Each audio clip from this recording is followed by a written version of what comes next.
This is not something where you develop a template and then you take it to 40 cities around the country and you replicate it. You're not going to build these based on the math that you would a normal project. Bigger banks to even touch a project like this. Small scale development is about identifying a neighborhood that you love, a block where you see potential. It really does take somebody who gets up every morning and fights the good fight. Welcome to the Deal Flow podcast. I'm Michaela, founder of Apex Rev AI, where we help real estate professionals grow their businesses using AI and smarter systems. Today, I'm joined by Jim Heid, author of Building Small, landscape architecture, developer, and founder of the Building Small movement. For over 3 decades, Jim has helped shape communities around the world, and today he's leading a national movement that's challenging the traditional approach to real estate development. Jim, welcome to the show. Thank you. Glad to be here. Glad to have you. Well, Jim, so you've had an interesting career because you didn't start as a developer. You actually started as a designer. Can you tell us a bit about your journey? Yeah, and interestingly, it's a very similar journey to a lot of people now that are part of the Building Small movement. But as you mentioned, so I was trained in landscape architecture, worked for 15 years for a number of firms around the country, some of them fairly well known. But as I like to say, most of what I drew never got built, and I didn't understand what was the gap. So I decided to go back and got a master's in real estate development, which was really one of those seminal moments for me. It was like learning a whole new language. It was understanding how the built environment gets shaped because of all the forces that are far beyond what they teach you in design school: insurance, regulations, financing, how decisions get made. So super helpful in terms of navigating and bridging the world between, I think, what us as designers have in terms of aspirations and goals of creating enduring places, and the practical realities that people who actually have to get these things built have to deal with on a daily basis. Finished the graduate degree, worked in that space, but often, as I say, as a translator between designers and developers, with the communicating to the design teams what the developer really needed to make good decisions and to get a project to work on many facets. And then translating back to the developer about the value of really good design and why that additional, what seemed like an unnecessary cost would actually add asset value over time. And so worked in that world and really enjoyed it. And the side hustle really became my small scale development projects, because while I enjoyed the consulting and the strategy and the kind of being in the room with the teams as these bigger projects were being crafted, I really found myself drawn to and missing out on just kind of the mind to hand, getting my hands dirty nature that came with actually building things. And so started like many small developers, renovating a house, renovating another house, building some new houses, building some commercial stuff, and really learned from the trenches. And that we can talk about it later, but that really became my platform for advancing this whole concept of building small. Well, that's great. Thanks, Jim. So 15 years ago, you started something that was really just a passion project, and today it's become a national movement. Why don't you tell us how Building Small began? Well, as I mentioned, I found myself, nights and weekends kind of drawn to and enjoying the practice of small scale development for my own projects. And at the same time, I was working by day on big corporate projects and very active in a couple of national organizations that were real estate oriented, had served in many roles there, chairing panels, teaching professional development courses, writing policy papers, but found myself kind of wondering, why isn't there something of the similar magnitude for people like myself who want to do this smaller scale development? So working with the Urban Land Institute, created a thing called the Small Scale Developer Forum. We held our first one in 2012 in San Francisco, and the thesis was, I love this stuff. Are there other people out there that love this stuff too? And we pretty quickly found that there were. And so while a lot of the industry, the graduate schools, the magazine covers, the big named nonprofits that teach real estate or organize real estate or hold conferences are all focused on big glitzy projects, what we quickly found was there was a grassroots entrepreneurial a force around the country that was doing this kind of work because they loved it, first of all. They felt it was very important to the communities that they lived in. And they consciously wanted to be doing that kind of work as opposed to working in the institutional environment.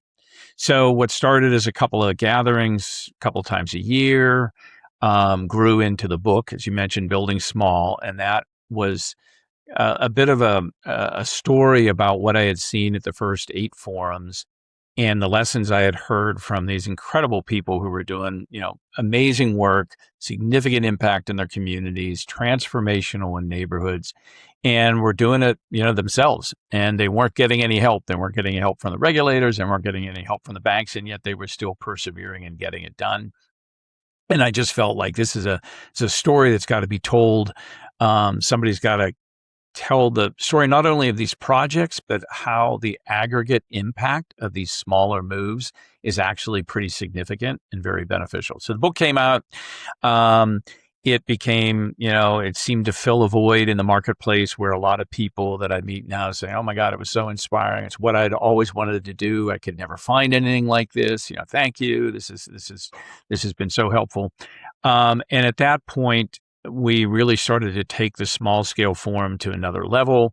The Urban Land Institute decided they weren't interested in that product type anymore. And so at this point, I had enough experience organizing the forum and enough passion for it that as I moved it to my kitchen table, stood it up, ran a number of forums, and it just continued to grow. I mean, and amazing. So now about 3 years later, we created a social network that's now up and running where people can connect and share questions, and we do learning and we share videos. We live stream the conferences. And then this year, just in January, formalized the entity into a community of practice that's membership based with sponsorships. And it's really meant to fill the void for the people who are actually doing the work, that are the entrepreneurs, the bootstrap developers who are working in this space that really don't have the kind of organizational backstop to connect them, bring them resources, and hopefully be a larger voice out there to the industry. So really excited about where it's gone in the last 4 or 5 years. And this milestone of formalizing the entity in January was a really gratifying moment for me, and really excited about what the next chapter is going to be. Awesome. Well, congratulations. What a success with that. And it sounds like you said a void missing in that area. And it was great that people really resonated with what you were Yes. bringing. Yeah, it never ceases to amaze me how many places, and especially in the last 18 months. I mean, I've been, doing what I call my small talks, where I go and I talk about the book and I show case studies from around the country and the amazing work that people are doing. And, people were polite and they were pleasant, but I felt like sometimes they were thinking, well, that's cute. But when you want to be a real developer, give me a call. And now I did a couple of keynotes this year at major real estate conferences, and people were coming up afterwards like, buy the book. I love this stuff. We've got to figure out how to make this happen. This is so important. What you're talking about is the soul of communities that we've lost as developers. So there's been a palpable, measurable change in the last 18 months that has really accelerated the emphasis around this, the interest in it, and I think the movement. So it feels like we're really, at a moment in time that is really important and very exciting. Great. Sounds like you guys have a lot of momentum that you've started. That's awesome. So, Jim, what are some of the areas that small scale developers often have an advantage over large institutional developers? That's a great question, because we often talk about the things where we don't have an advantage. So let's start with the glass is half full, because I do think that's good. And I think there's a couple of things. We talk a lot about small scale development being hyperlocal.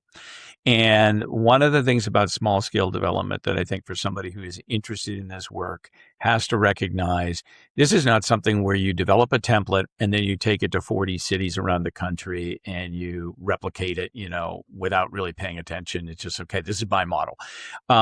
Small scale development is about identifying a neighborhood that you love, a block where you see potential that's kind of been forgotten, a transformational role that you want to play in a district, and continuing to work that area in smaller incremental steps. So the value you create is accretive over time, as opposed to one shot, big move. And this is, I think, one of the distinguishing features and also the distinguishing advantages of small scale development. So you take the institutional project that is the classic 250 apartments, 4/1, ground floor retail with a parking, either behind, tuck under parking or some kind of podium. And they've done it in 20 cities and they know how the capital stack works, and they bring it in. They raise a block, they drop it into a site, and it doesn't really relate to the grain or the fabric or the character of the neighborhood. It's a institutional performing asset that really is not additive to the fabric of the community. Versus a small scale developer that comes into a block that's been forgotten or a little bit disinvested, as one of my friends says, has kind of fallen asleep, and their job is to wake it up. And so they pick the key building on the corner, the old corner store, and they figure out how to turn that into a really great craft cocktail bar with, an Airbnb 8-unit apartment above it. And then that drives a demand for some people that want to live in that block. And so they do some cool independent retail and they add some units above that. And over time, it becomes the place to hang out, and the value that they've created between the apartments and having the body heat there of individuals and the places to go. The third place is the places to shop, all start to add up and add to the value of the assets that they've built or at least renovated. And the other key thing about small scale development is it's typically a long-term hold strategy. So whereas a lot of fee developers or institutional developers are, we build our capital stack, we get it built, we stabilize the asset, and then we flip it out to a pension fund because it's now got a proven rate. And we really don't care who's on the ground floor of that building, just as long as it pays, enough rent and they're a credit tenant that I can get the cap rate I need to sell it. Versus I'm thinking very carefully about who I want in that space because it's going to brand the apartments up above. It's going to be synergistic with the other uses that I've envisioned for the block. And it becomes the sum is greater than the individual parts.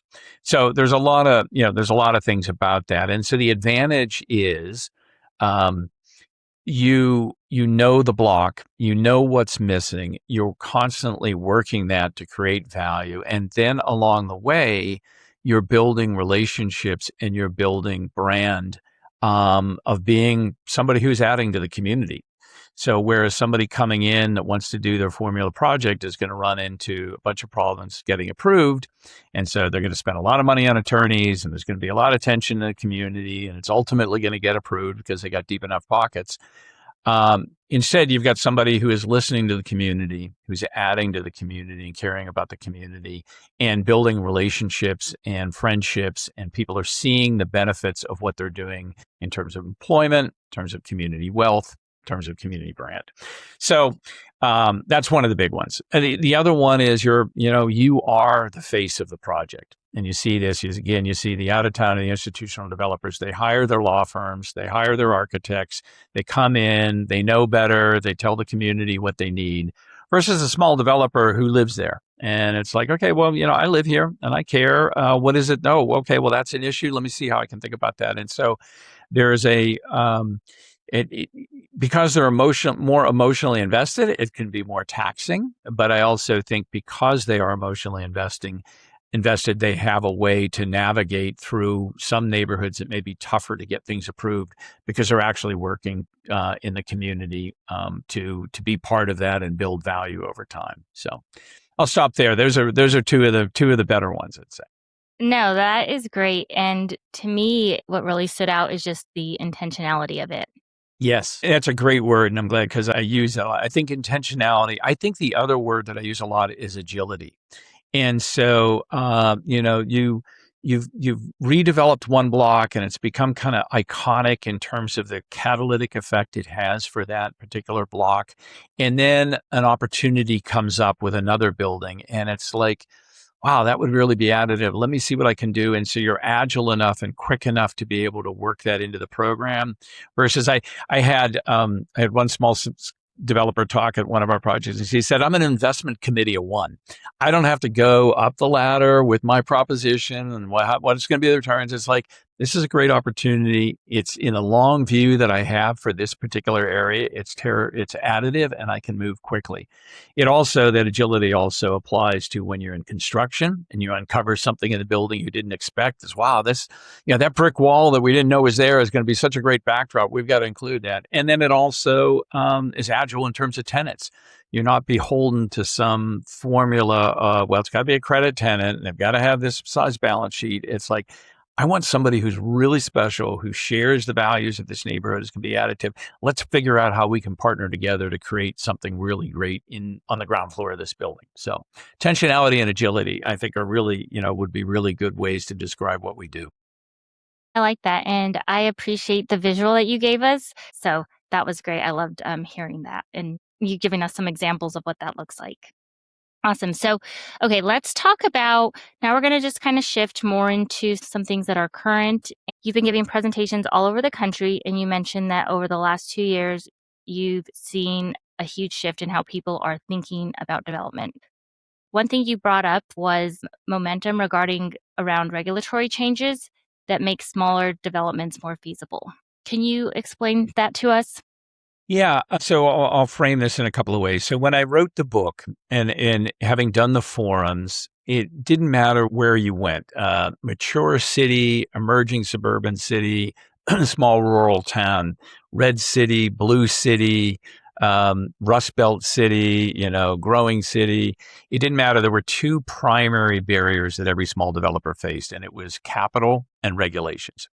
And I think regulations, at least now, are being talked about in an important way. And there's some things that are definitely creating some positive momentum for small developers. A lot of the intensification and densification as of right regulations that's going on across the country relative to zoning.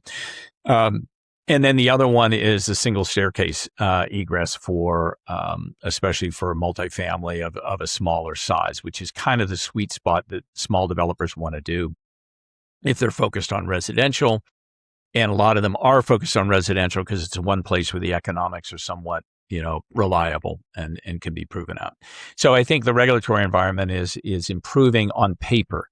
The other side of the regulatory, and this is where I spend a lot of my time, because I think there's a whole lot of people, running around the country, very excited about all the regulatory change. And as soon as we rewrite all the codes, there's going to be all this new development. And I think they've never developed anything because they don't realize that even though the codes have changed, there's still somebody on the other side of that code review that if they don't want to approve the project, they're not going to approve it. They're going to find some excuse for why that's not going to work, or they'll drag it out long enough that it'll be economically infeasible. So once we get through the regulatory change, we need a major change in the approval culture. And we need people on the other side of the table who come to the table with, we understand what you're trying to do. We want to understand what it is that are the barriers. Here are the things we need for the benefit of the community. And let's figure out how we do this together versus just, no, can't do that. Come back with another solution. And that's unfortunately what happens in a lot of these things. So regulation on paper, having good movement, culture slowly moving. But the other thing that's I think happening is the recognition and what I call the taxonomy of small developers. There's there's a lot of I think everybody just throws developers into the same bin. And I've been doing a lot of work lately in rural communities around the country with Opportunity Appalachia, Transformation Development Initiative in Massachusetts, and then Downtown Colorado Inc. in Colorado. And what's clear is the major metro areas that are benefiting from the urban renaissance or Gen Z moving into all the business, all that kind of stuff, they're going to be fine. Developers can make those numbers work. The places that are really struggling are those rural areas where people have left and yet have incredible assets. They're starting to see a new kind of economy built around recreation and lifestyle, partially fueled by tech mobility and partially fueled by, the diaspora of COVID. But no developer is going to come out of an urban core and start developing in a 2,000 town in, Western Virginia or Western Slope or Colorado. So we're starting to develop a process and a pathway for what we're calling growing your own developers, and communities that have people who believe in their town, that want to see the resurgence or starting to see these and recognize they need entrepreneurs who are willing to manage the risks associated with development, to provide them the tools and the capital they need to be that catalyst on Main Street, bring back that great historic building, bring in the local third place coffee shop, add the bike shop that's going to support the rec economy and all that kind of stuff.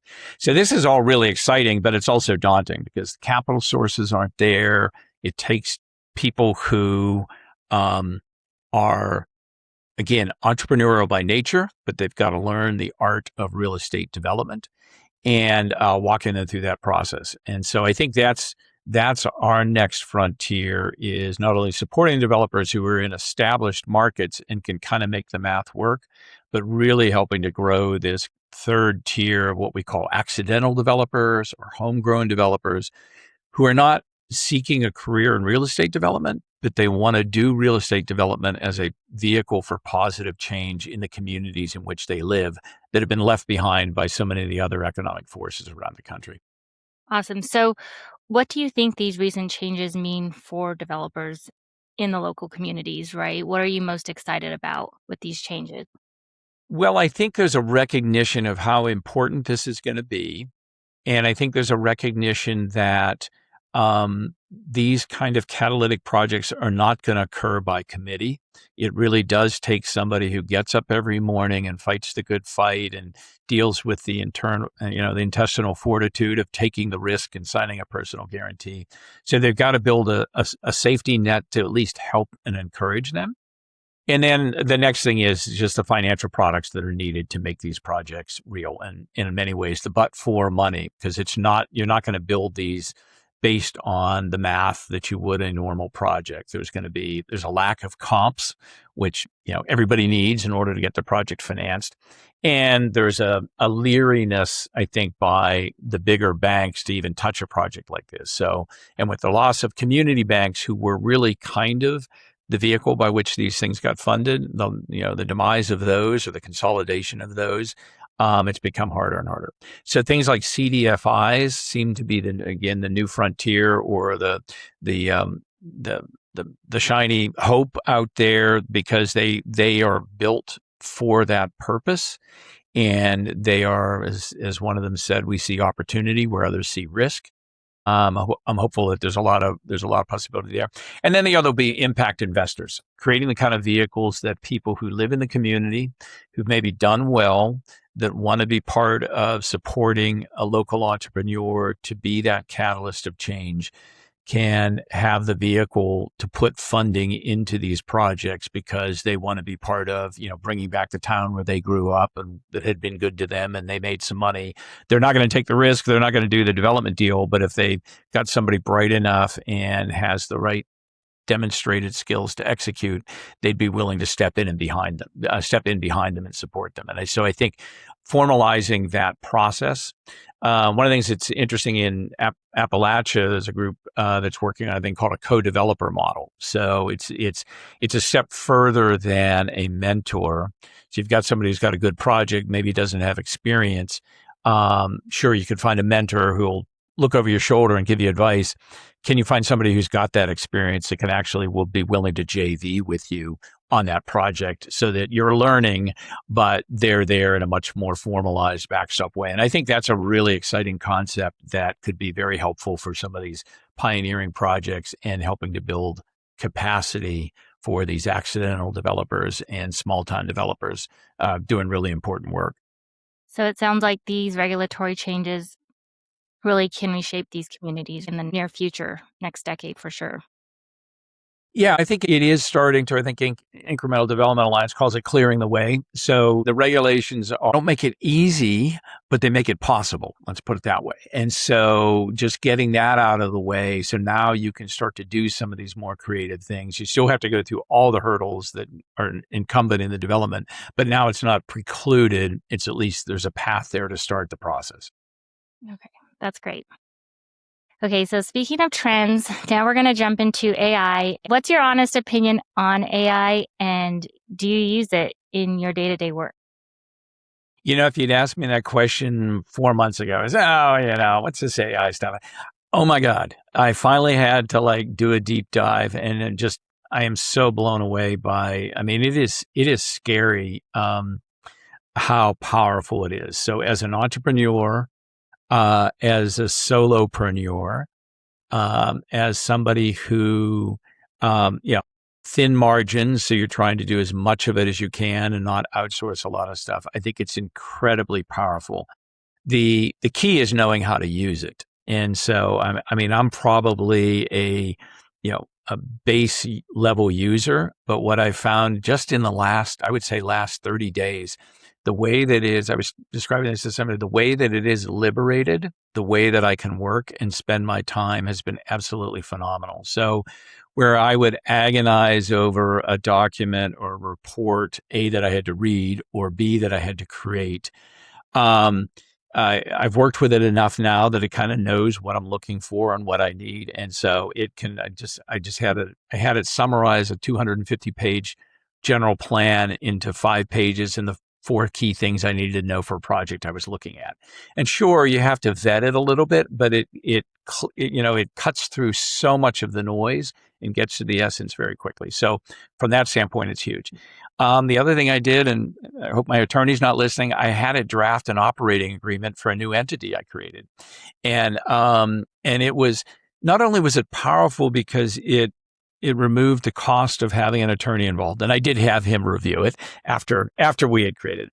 What was super helpful for me was the ability to iterate and ideate with the tool and say, this is the purpose of this organization. It's going to have these kinds of investors. It's not all about a 10x return. There is a mission purpose that we're trying to achieve. And it can say, oh, well, you probably need to include this kind of a clause, and let's work through that. So as somebody who's particularly curious and deliberative about the things that I do, it's like having a really smart person in the room who's not judging you, but just has a lot of really good information. So for me, it has been so empowering and so invigorating. I mean, I've found a whole new energy to tackle things that I never thought I would have. And then at the end of a long day, I said, I've got 2 limes, a bottle of bourbon, and some club soda. What can I make for a happy hour cocktail? And it gave me a great recipe. So you can use it for all kinds of fun things, but it's really good. And then there's things I haven't even delved into, but I do think are really going to be phenomenal for the small. And that's sourcing sites, finding hidden problems, checking what's possible, regulatorily possible, especially with these new regulations, densification, intensification. It's like, okay, I found this site. Can I really apply California's new 684 to this site? It's going to cut the time of at least initial due diligence down considerably. But the caveat on all this, like so many of these tools, it's only as good as the questions you ask and the information you put in, and you have to trust but verify. And I think there could be a lot of people who don't have the experience to know what to ask and don't have the experience to know what to verify that could lead to some pitfalls. So I think really knowing what your limitations are and that it is a helpful tool to maybe simplify some of the tasks. It is not the holy grail with the perfect answer, and you can count on it 100%. So I think use with caution, but definitely it's going to be a huge boon. My fear is we're all going to get so hooked on it, and then they're going to, quintuple the rates of what it is monthly for a subscription, and I'll be typical. I will have atrophied everything that I know how to do, and I won't be able to afford the new subscription rate. So hopefully the people behind Claude aren't listening to this. No, I agree. And it's exciting just to hear how you embraced it recently. It helps you in your day-to-day work, but also, like you said, even in your personal life. It's also great that you mentioned, I think that is important, how you said vetting it, it's only as good as the prompts that you give it. I think a lot of people don't really know how it works and how much it can cut down time until they just give it a try. For someone that hasn't embraced AI yet, where would you recommend they start? So I started with one of the free subscriptions. I actually started with chat. I think I'm moving over to Claude. This is not a paid promotion. This is just personal experience. And I started with something really simple. I said, I'm planning a trip to Spain. Like, where should I stay? These are the things I like. I'm an urbanist. I like cool coffee shops. I like to walk. I want to see great neighborhoods. And again, the thing that is so powerful is as it learns who you are and what you're all about, it continues to refine what it's giving back. So I would say play with it. Don't do the heavy work. play with it and ask it some questions. I did. My daughter had she had a personnel review, and she sent me her notes, and I put it into chat, and I said, "Hey, I'm trying to be a good father.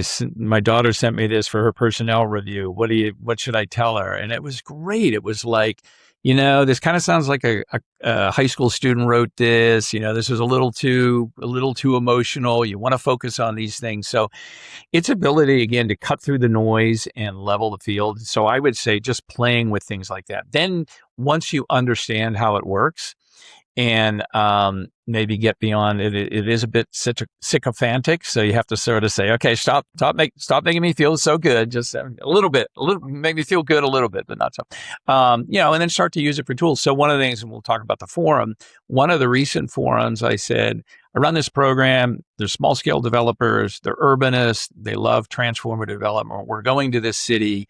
Tell me what we should see over 3 days. And unbelievable what it gave me. And then I went to the city, and it was exactly everything I would have picked. But I would have spent like 4 weeks researching, and in 30 minutes, I had a roadmap, and it hit all the right things. So I would play with it. Just do fun stuff where you don't feel like it's a life or death decision. You're just trying to understand, explore the edges of it, and see what works and what doesn't, and then move into things that start to matter more and more to you.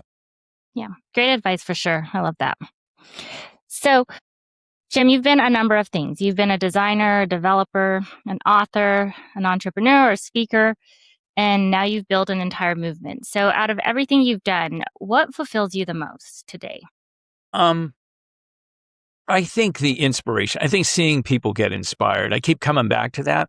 I had somebody say to me once that, yeah, you've built some projects, but the thing that you should be most proud of is the community you built. And I think it is finding this. When people call me or email me and say, I was so inspired by your book, it meant so much more than, I really love chapter 4 because it helped me get this project financed or something. So I think as I look back at my career, I think it is about inspiring people. And I think it's, especially in the moment that we're in, it's inspiring people to ask for better. I think we've just been so beat up with all the noise that's in the background, and we've settled for so many things because of costs and regulations and everything else. It's hard to find stuff where your soul is filled. So that idea of creating things where people like, oh my God, I never thought about it like that, or I'm so inspired, or this is so great, thank you. That's really it. That's awesome. So is there anything specific that you've accomplished and has been one of the greatest things that you've come out of in all of this? I think the 3 things, so the forum and what that has become, the people that it's attracted, and people that come back time and time again and now have become, part of the organization, I think is very, very fulfilling for me to see them again, that they're friends, they're people that, we share similar values, we have fun together, we believe in the same things, we share cool things that we see. So I just feel like beyond a professional organization, there's some deep friendships built around shared values that's very, very meaningful to me. I think the project I built called River House, which is a 12-unit cottage court, it's now 5 years old, I guess. I still see the people that bought there, and they never cease to say it. We love living there. Thank you so much. And so as a developer, to feel like what you've done and what you've left on the world really matters to people is really, really fulfilling. And then I think the third thing is maybe it's continually trying to be a little bit of a disruptor. None of this stuff has come easy. And there's a lot of times where it's like, why can't I just be? My therapist once said, look, you're not a joiner. Quit trying to be one. So you're a leader. So anyway, so I finally had to suck it up and say, okay, I'm not one of those joiners. I'm somebody that likes to kind of like poke the bear, provocateur, help organize things and talk about the importance of change. And so once I kind of reached that realization, recognizing that that's my role in life, and okay, I'm going to follow through and stick to it, but still, be respectful and others' opinions and try to understand what they're about, but continue to raise an alternative viewpoint when I believe it really matters. Well, that's awesome. So, Jim, before we wrap things up, I know you've got some exciting things happening with the Building Small community. Why don't you tell us about the upcoming Building Small Forum in Greenville? What can attendees expect, and who is it designed for? Yeah. Yeah. So the forums, as we mentioned at the beginning, is really the flagship, and it was a work in process that I feel very good about now. Has become um, uh, a real happening. I mean, it's where people come together, and I think everybody, I've heard people say it's the unconference conference. People will say it's where I found my tribe. I use the term a lot, the island of misfit toys, because everybody says, I go to the typical real estate conference and I don't fit in. I don't wear a suit. I don't ever feel like anything they're talking about matters to me. And so I always felt like a misfit. And like now I'm in a room with 90 other misfits. So I call it the island of misfit toys. But there's a couple things that I think that are very unique about it relative to other real estate programs. So first of all, it's immersive. Everybody is together for 2.5 days. There's not concurrent sessions where you have to pick and choose. Everybody is moving together. It's experiential. So we're seeing projects. We're hearing the stories behind the projects.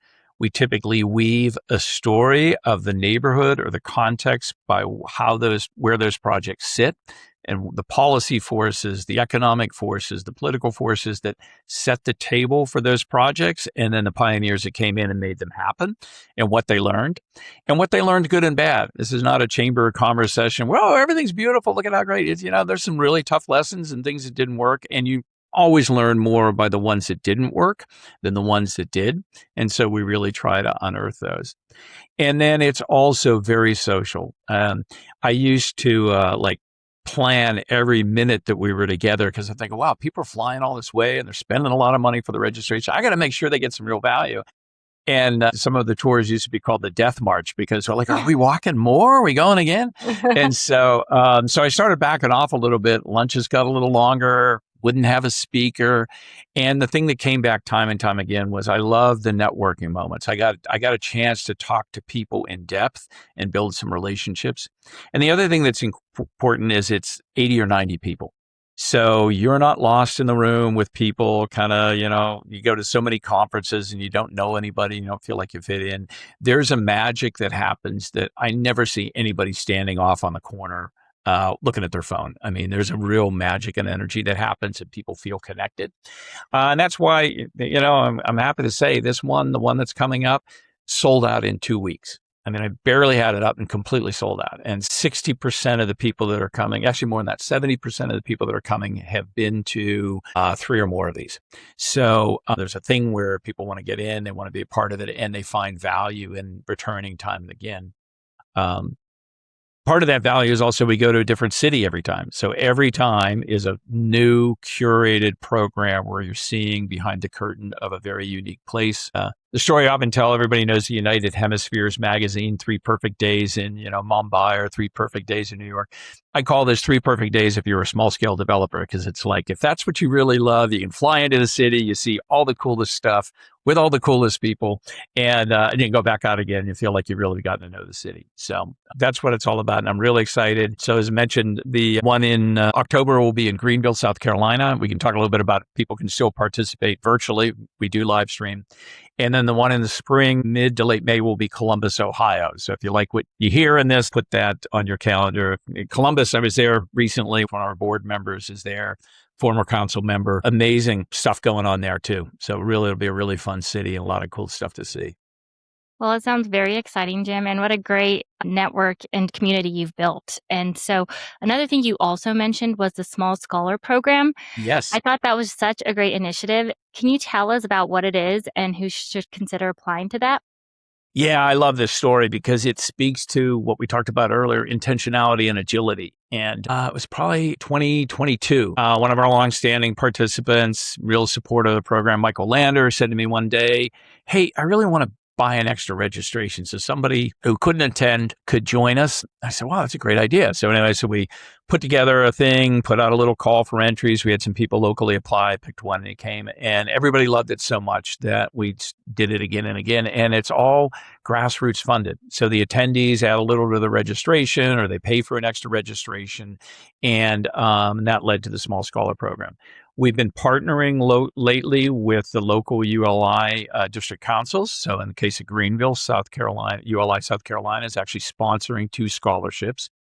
We'll do some others. And then if there's, we're reaching out to a couple other organizations to see if they might want to sponsor them. But now, besides getting a fully paid registration to the program, we've made it a year-long program. So you'll get a membership to Building Small.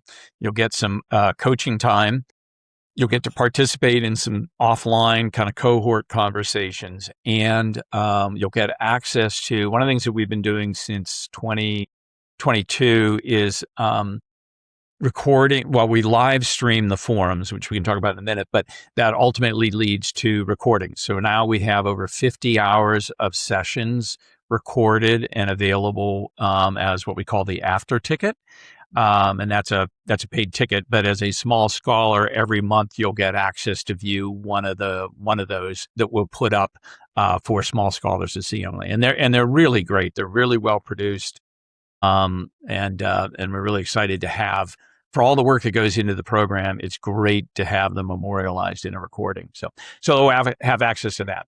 So the applications for that are open now for the 26-27 year. So it would start with a paid registration to join us in Greenville. So even though it's sold out, there's 5 slots left for scholarships.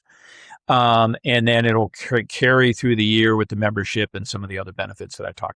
And that application is due September 1st, and then we'll announce the selected or the awardees right after Labor Day, so people can make plans to join us and all that. So, and you'll probably put the application link in the post notes here or whatever else. But yeah, Absolutely. We'll be sure to include any of the links of the forum, the Scholar Program, your book, and any of Jim's programs that he's involved with below in the description. And that program sounds great, Jim, especially just helping more in the community with that.